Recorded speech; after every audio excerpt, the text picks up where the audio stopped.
The Starberry was being pulled. Something on the purple planet below was dragging them down. "Everything's magnetic," said Luna, as all their forks flew to the wall. Clank. Biscuit's boots stuck to the ground the moment he stepped outside. He tried to lift his foot. Stuck. "I'm glued to the planet," he grunted. Zing, zing, zing. Every tool in Rocket's pockets zoomed out and stuck to a glowing purple rock. His wrench, his tape, his screwdriver, all snatched away by invisible force. Whoa! A purple magnetic rock pulled Pip sideways through the air. He zipped past Biscuit like a tiny yellow bullet. "How?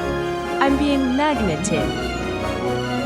Clang. Biscuit and Rocket slammed together, their spacesuits stuck magnetically. They were chest to chest, arms flailing. "Get off! You get off! I can't!"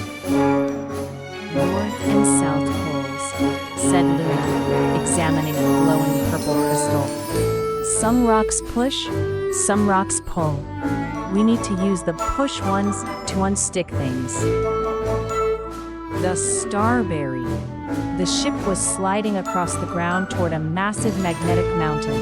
"We have to stop it before it gets stuck forever," yelled Biscuit. Rocket grabbed two magnetic rocks. He held them out. They spun and pointed the same way. "A compass. I know which way is the strong magnet now."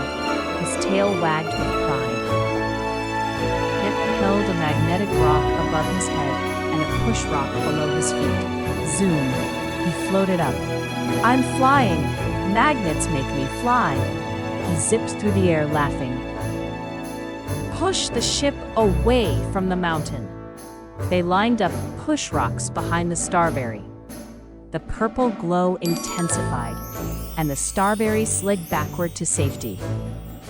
"Magnetic boots," said Rocket proudly. He'd stuck push rocks to everyone's feet.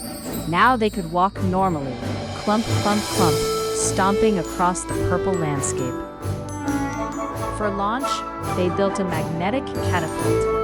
The push rocks flung the Starberry into the sky. "Whoosh!